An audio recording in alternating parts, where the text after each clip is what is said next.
Taking on your own.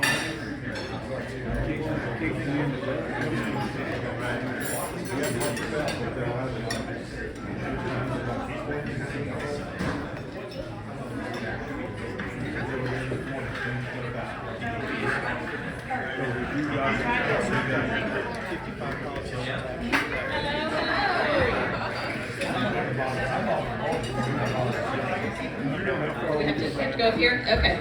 Hello, everybody. Welcome, welcome. We are so glad you're here today. It's always great to see a great group of business leaders engaged in our legislative efforts. First, before we get started, I'd like to invite Councilwoman Dana Macklick up to lead us in an invocation and pledge. Thank you, Darby. If you guys would mind standing, please, bow your heads. Our Heavenly Father, we come to you today to thank you for the many blessings that you give us. We live in a country and we are fortunate to have so many that support and provide the freedoms, from our veterans to our first responders. And I want to thank you for leaders like Justin and Senator Hall and others who give of themselves so that we can have the quality of life that we enjoy here in Rockwall. And I'll close with Psalms 126 that says, "The Lord has done great things for us, and we are glad." Amen. Amen. Please join me in saying the Pledge of Allegiance to the American flag. I pledge allegiance to the flag of the United States of America and to the republic for which it stands, one nation, under God, indivisible, with liberty and justice for all. And now to the Texas flag. Honor the Texas flag. I pledge allegiance to thee, Texas, one state, under God, one and indivisible.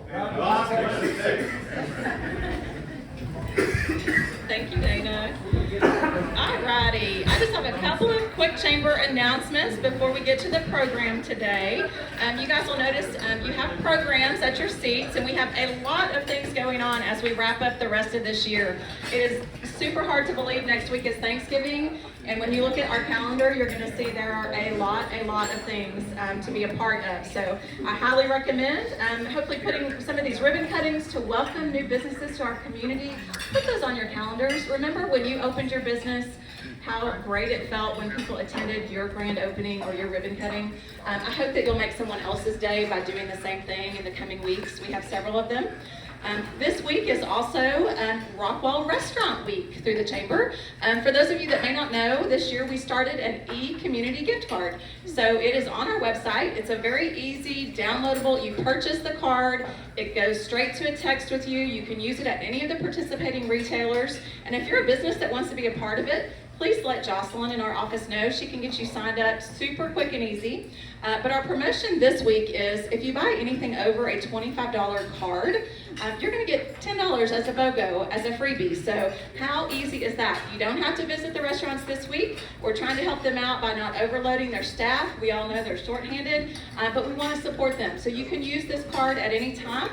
They don't expire. There are a lot of other retailers on there as well that will be launching with a holiday gift card soon. So again, love local. It's on our website. I encourage you to purchase some cards for you, your team. These would be great gifts for anyone that really loves to shop local and you want to make sure your tax dollars are here. Also, we have got our 6th annual First Responder Appreciation event coming up in a couple of weeks. It's on December 2nd. This year will be, it's a little different than what it's looked like in the past. Last year we obviously had to turn a little and shift a little on that, and we're still doing that this year. So we're going to be at Harry Myers Park on December the 2nd. We'll send registration links out to you guys soon for that, so we hope to see you there. We have also got, if you are looking to get you or your team involved, we have available spots for our advisory committee leadership. So for those of you that don't remember what those groups are, we have the Young Professionals, we have our Professional Women's Alliance, our Senior Services Alliance, and our Rockwall Veterans Business Alliance. Each of those having their own leadership teams. If one of those niche groups is something you feel like you or your team wants to be involved in, please see me or Miranda. We'd be happy to get you guys plugged in. We're looking for some great leaders to kick off the year in 2022. We have a lot of great things planned for 2022, so if you're interested in ramping up your marketing dollars through the Chamber for some community awareness, please see Miranda. She is visiting with companies right now about that. Let's see. Miranda, did I miss anything? Our holiday shopping guide. Oh yes, okay. So that is, it's actually live now. It's free to be a part of. It's a digital guide. You can get up to a full page with, I think it's 4 high quality photos to be included. This is no charge, y'all. So if you know a retailer in this community, if you're not one, please send them our way. We want this to be a great resource. Again, it's all about keeping those tax dollars local. So please see Miranda if you're needing some assistance with that. Okay, some things I failed to mention. I wanted to thank our board of directors. I know we have a few here. If you are a board of director, would you please stand and be recognized? All right, thank you. We also have, do we have some ambassadors with us today? Please stand. Thank you for all the work you guys do. All right, do we have any new partners or visiting partners that are with us today that this is the first event you've ever attended with the Rockwall Area Chamber? Please stand if so. Okay. No one else. Okay, great. All right, last but certainly not least, I want to thank our elected officials that are here today with us. Please stand.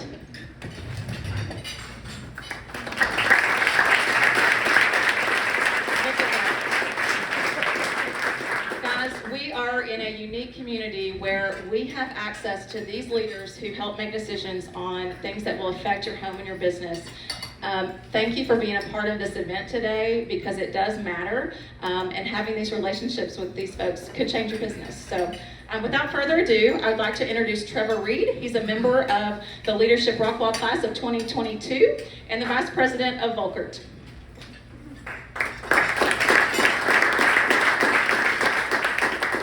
Thank you, Darby. Appreciate that. Board of Directors table in the corner is a new one for me, so I think we have to present to them tonight for our Leadership Rockwall project, so they're checking us out. It's my honor to introduce State Representative Justin Holland. Been a very busy year, so without further ado, a little introduction. Mr. Holland is a 6th generation Rockwall resident, and I know his kids, that makes them 7th generation, so there's only a few others that can claim longer than that.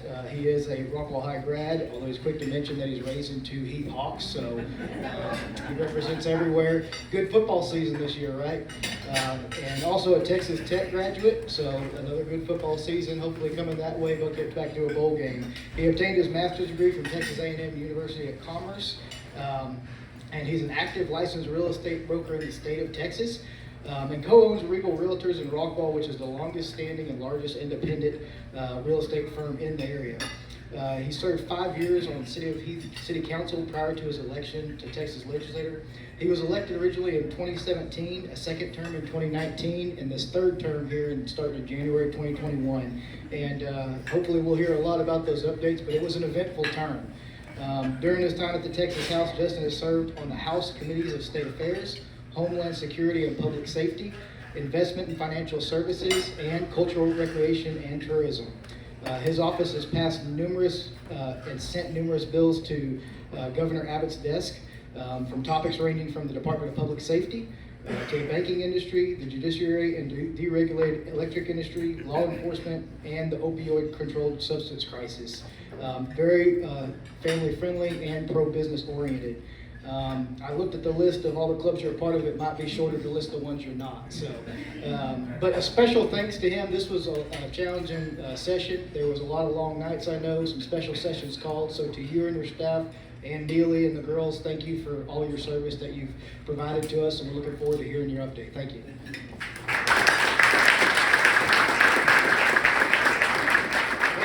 I think Trevor covered like 3 of my slides for me, so I don't have to go over those.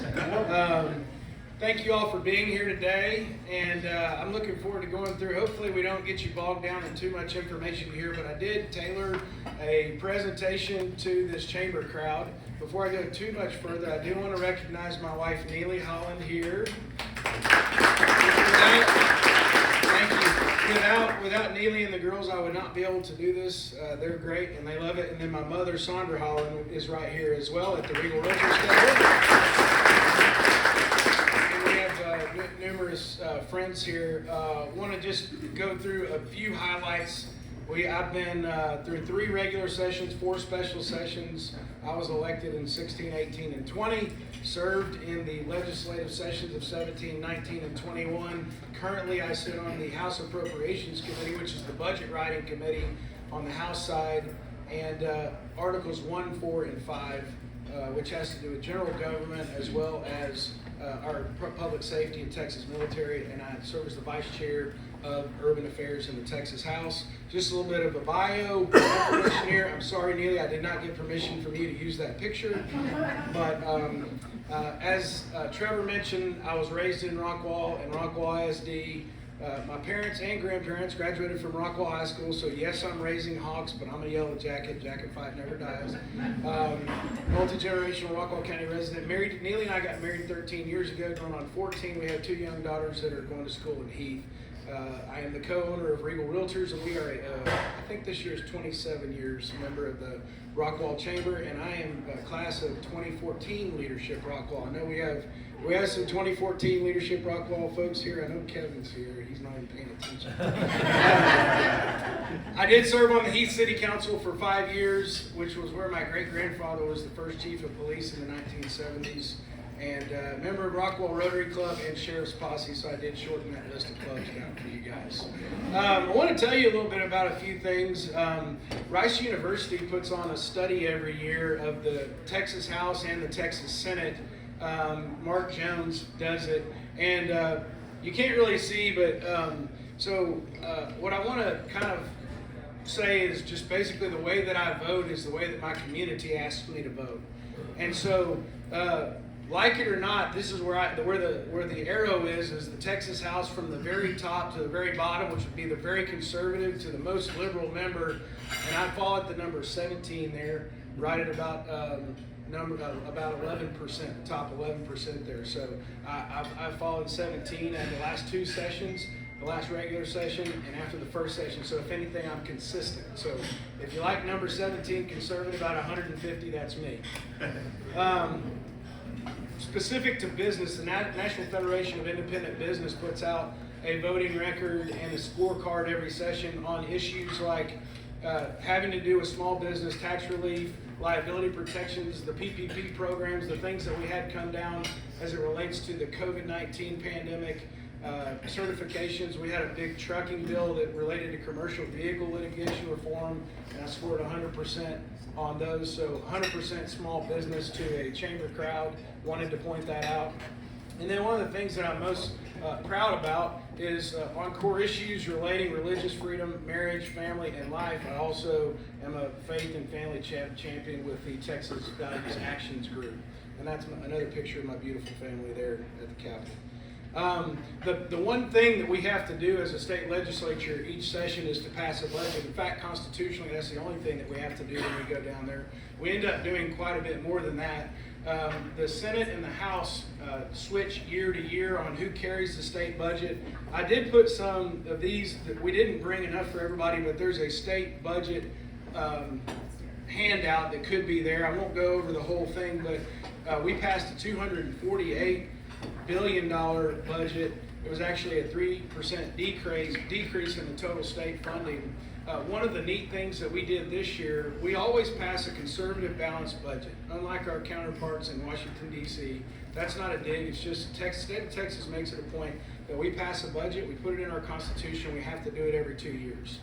This time, we went ahead and codified that we would not pass a state budget that exceeded population and inflation. We always do that, we had just never codified that. So we passed a bill that said that on top of passing a conservative budget that works for Texans and for Texas business economy, we're going to make sure that the rate of government grows at a slow rate as well over time. This is a pie chart of the business. Most of our money is spent on public education and health and human services, and then the rest you'll see There are the others, but the greatest amount that we spend is our education budget and our commitment to the children of the state of Texas. This year in February, we had just gotten to Austin. We've been there about 3 weeks, perhaps, maybe a month. And Winter Storm Uri, I don't need to tell anybody about what that did to the state of Texas and to our region, but it became very apparent that we needed reforms in our ERCOT region. We needed reforms in the Public Utilities Commission, and both the House and the Senate went straight to work on making sure that we passed some reform bills that changed the way that we looked at the electric grid in Texas.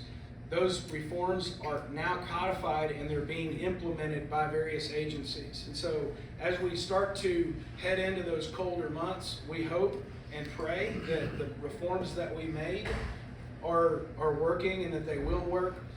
Additionally, the Texas Sunset Commission, which overlooks about 20 to 30 state agencies each session. I believe Senator Hall, are you on Sunset currently? You were on Sunset though.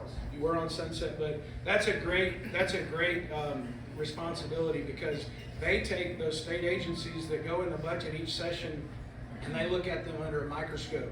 They make sure that they need to exist in the first place, and if they're not doing things in an efficient and effective and a cost-effective manner, that we change those in the bills that we pass. And so we accelerated the PUC and ERCOT, so this next legislative session in the 88th will be looking at whoever the members of the Sunset Commission are will be looking at that starting probably around February, March, April of 2022. There's some information about ERCOT and PUC. We, at the end of this last third called session, we created a savings on the homestead exemption permanently from $25,000 to $40,000 for each homeowner. This is something that was an ongoing back and forth negotiation, and it's what we decided on. The average homeowner in the state of Texas will save about $175 a year permanently over the course of years. Will be thousands of dollars for property taxes. If you're in an area or a region like Rockwall County, the savings are going to tend to be a little bit bigger than that 175. Coming off of last session, where we lowered the annual growth in property taxes, which was something that we worked with on our local city councils and county commissioners' courts. It's something that took quite a bit of working with each other, because it was a mix of the local control issue with the state control of the growth of property taxes across the state. But we capped our schools at 2.5%. We capped cities and counties at 3.5% revenue growth. And then on top of the schools in House Bill 3, which I'll talk about here in a second, we continue to make sure that we're going to fund that commitment to public education. One of the things that the whole reason that I got involved in public service at all was that when I was growing up in Rockwall County, my mother and I'm sorry, Dana, my aunt Dana gave the prayer as well, so it's kind of a hometown family deal here. But Dana and my mother's father was a constable in Rockwall for 17 years, and their grandfather was the chief of police in Heath. And so when I was growing up, those were kind of my heroes. And so I was able to watch these men give back, and they were peace officers, peacemakers, and influential members of a smaller Rockwall community than it is now. But I think we do a good job of that. But when I went into the legislature, I was immediately drawn to issues that dealt with public service and police and that type of deal. So I've served under three sessions under 3 speakers. There's not many people that can say that. It's just if you're in the 3rd session in the Texas House, you had 3 speakers. But each time I've asked my speakers to put me on committees that had to do somewhat with public service. So my first session I served on Homeland Security and Public Safety, which deals with all the issues with Texas law enforcement. My second session I was on Culture, Recreation, and Tourism, which has to do with parks and wildlife and game wardens. And then this session, as a member of Appropriations, I sit on Article 5 subcommittee, which deals with the Texas Military Department as well as public safety and their budgets. These are issues that are important to me. For one, safe communities, your police and fire, and supporting those departments in your communities, whether it be your county, your city, or your state.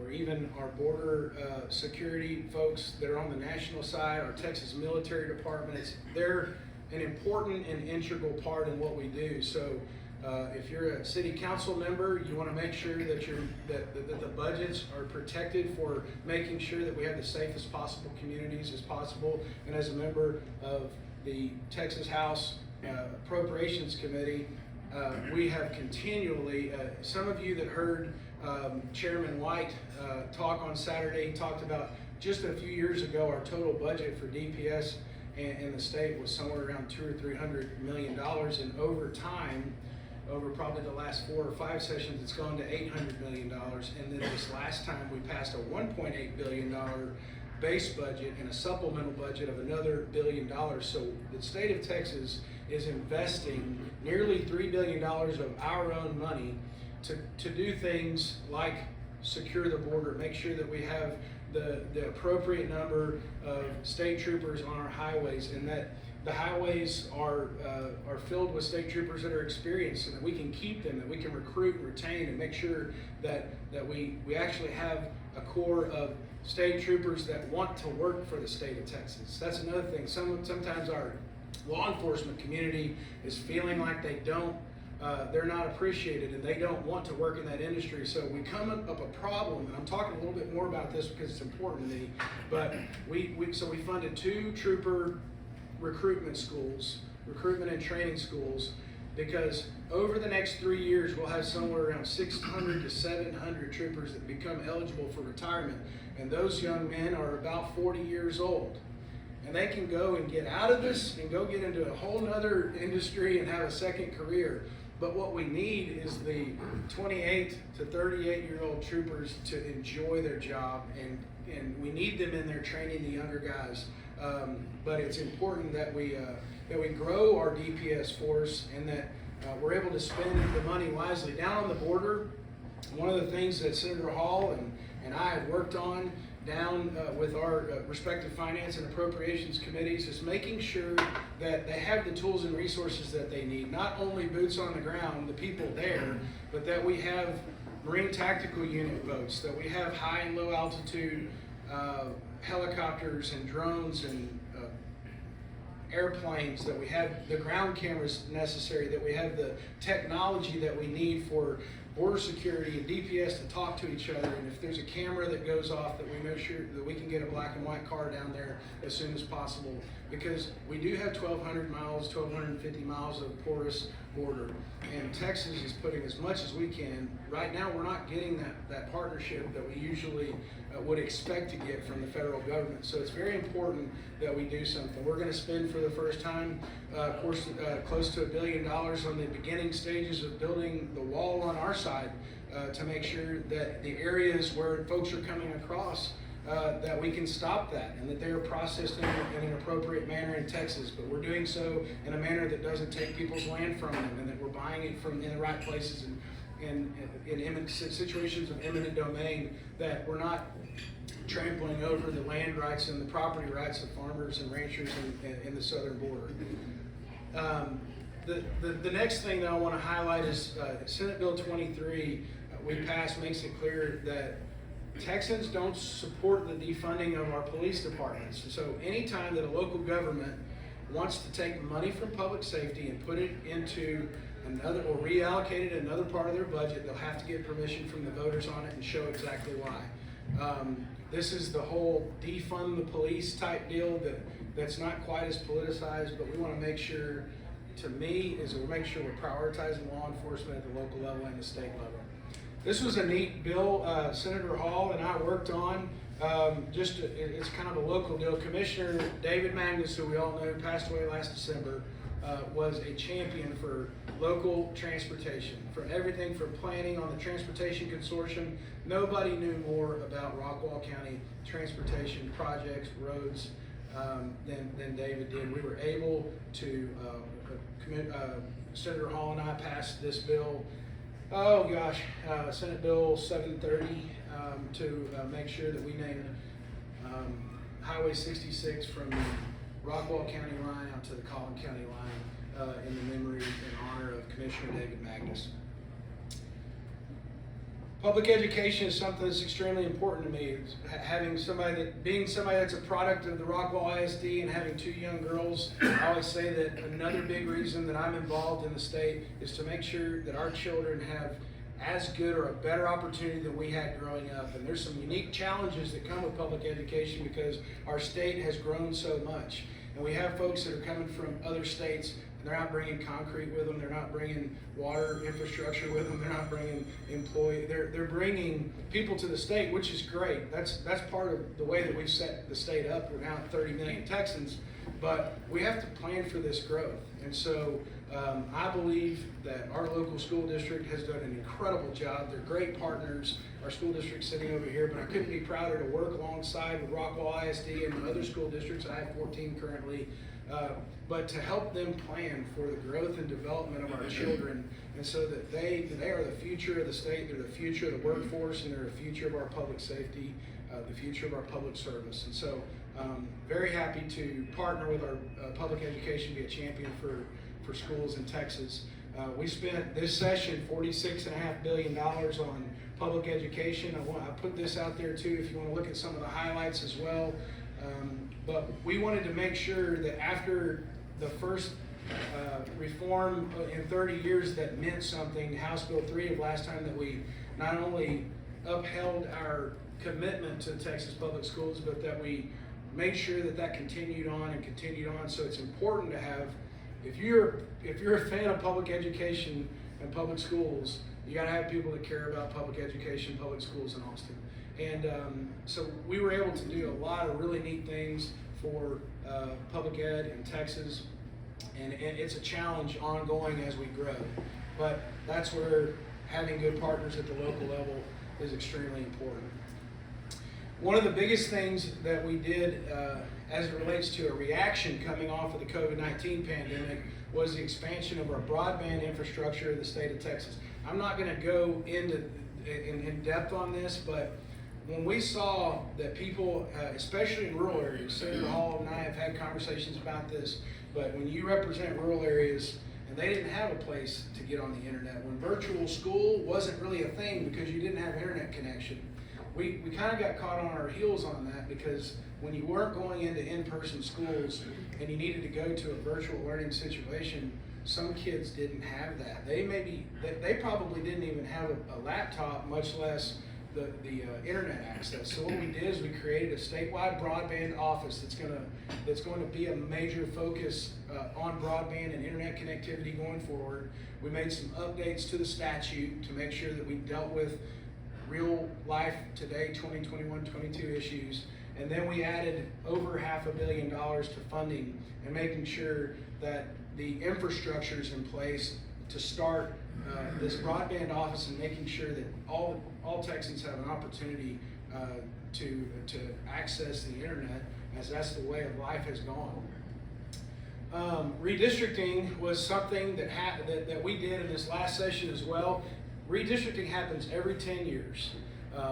We know it was happening. As a result of the COVID-19 pandemic, we didn't get the census numbers in time. Usually we get the census numbers by February, and then we pass redistricting maps by the end of May.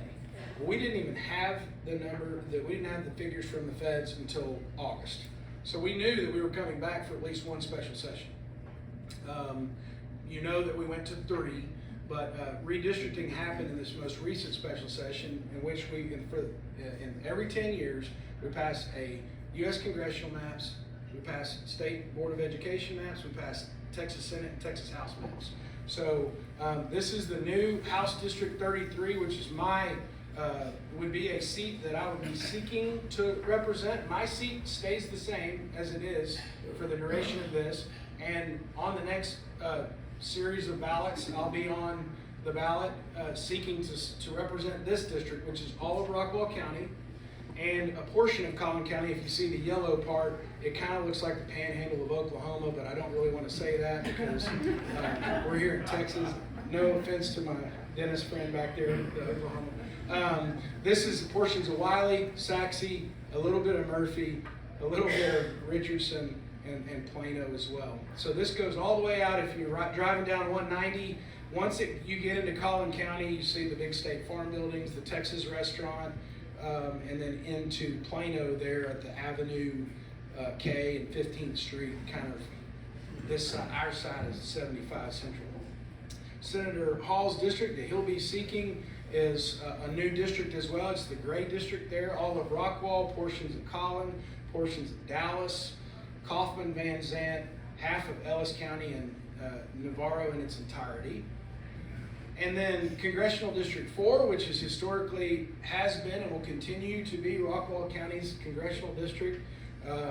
Looks different this time. It's in that red there, all of Rockwall, the lower part of Hunt, and then it goes into the other counties. It was important for us to remain in Rockwall County because Rockwall County has been represented by just a few people: Congressman Fallon, Congressman Ratcliffe, Congressman Hall, Congressman Rayburn, and so it goes back quite a few years in Congressional District 4. That map looks a little screwy for a few reasons. One, they don't have the same rules that we have on the county lines, as well as the population density there in Collin. And then you throw in a few other little things here and there, and that's what you end up with on CD4. So the next thing I wanted to talk about with our chamber crowd is the business and commerce things that we did. I did put out one of those as well if you see something that looks like this and you get there, but a lot of post-pandemic recovery, a lot of tax liability things. I was during the pandemic, our restaurants had a big time making it, and so we wanted to make sure that our restaurants and our hospitality and our tourism industries were able to recover from this. A disaster loan program for small businesses. We had our margaritas to go bill that went from a state order to the state law, and several others that we just, every 2 years, unfortunately, you have to take some reactionary positions based on what happens in our economy and our environment. So a lot of business and commerce work there. Here's a picture of our ARPA funding discussion. So the American Rescue Plan Act. I'm not going to play a video, Darby, okay? I was going to play a video, but I didn't. So the ARPA funds, state of Texas got about $18 billion in ARPA funds. So while we were dealing with the redistricting maps, my appropriations committee was meeting a few times a week on how are we going to spend $18 billion. A large chunk of it went to our unemployment insurance claims to make sure that didn't get put back on the backs of the business owners that had to pay them because people couldn't work. But we allocated $18 billion to Texas that came from the federal government. Darby and the chamber came down to make sure that they testified for issues that were important to our business community, and she did a great job. She was sitting in my office, and my office is not too far from the Appropriations Committee room, but it is downstairs from it, and they called her name, and she wasn't as close, so she had to run to and upstairs to get to the ARPA hearing, and so she... Y'all can see I don't run. She did well. No, anybody running upstairs that fast is going to be a little winded. So it was an experience you'll never forget. Oh, there is a video. Robert. Sorry. Hold on. Where's Robert? He's over here. Is it after the? Yeah, no, it's fine. Okay. All right. It's fine. Wow. Okay. Sorry, I don't know if we. No, okay, we're gonna skip the video. We were gonna brag on Darby for going and testifying in front of the 27-member panel. But here's a little bit of the allocation. A little over $1 billion to smaller cities and counties, $3.5 billion directly to major cities, nearly $6 billion to major counties, and then some more education-related items in the original ARPA funds that dealt with pandemic-related issues.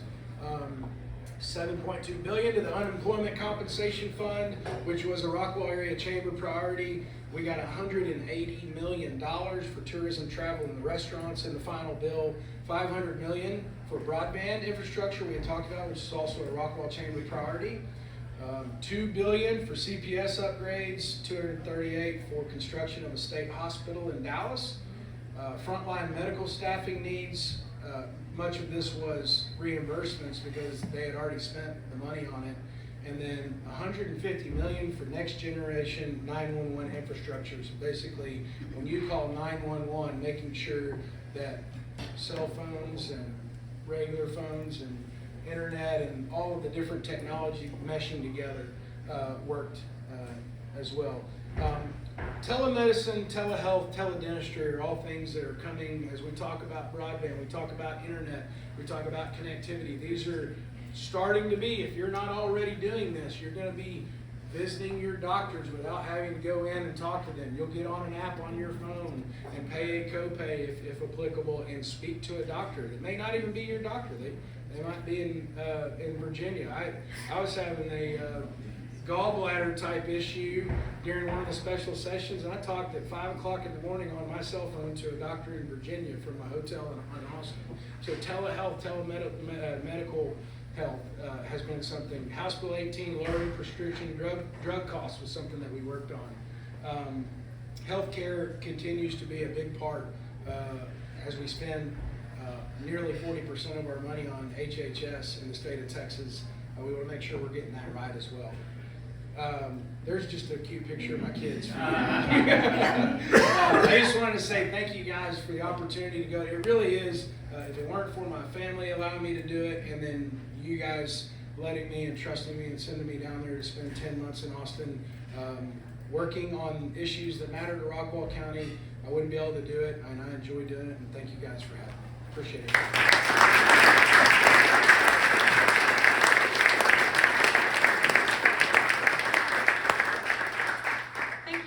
Representative Holland, for your work, and Neely for the support that you provide back home.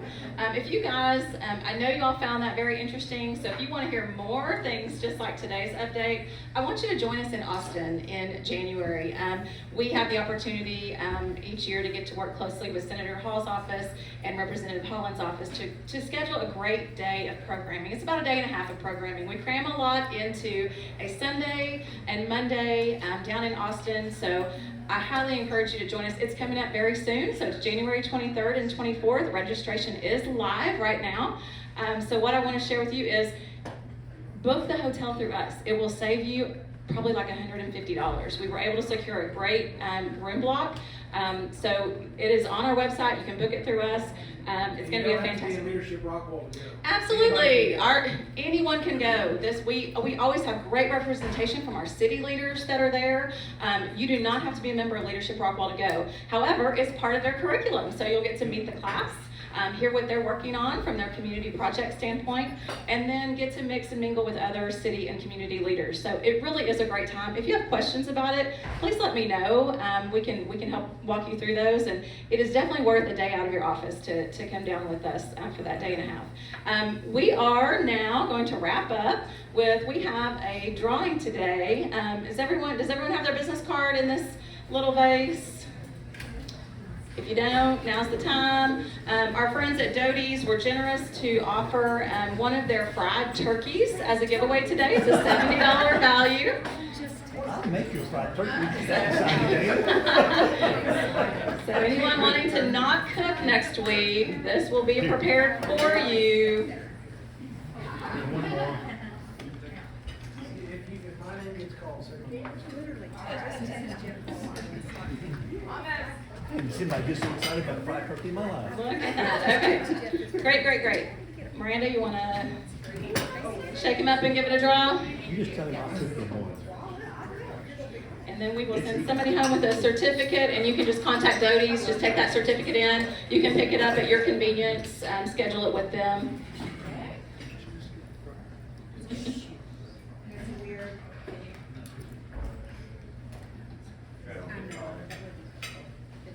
I won. Who do we have? Jessica Larson, City of Faith.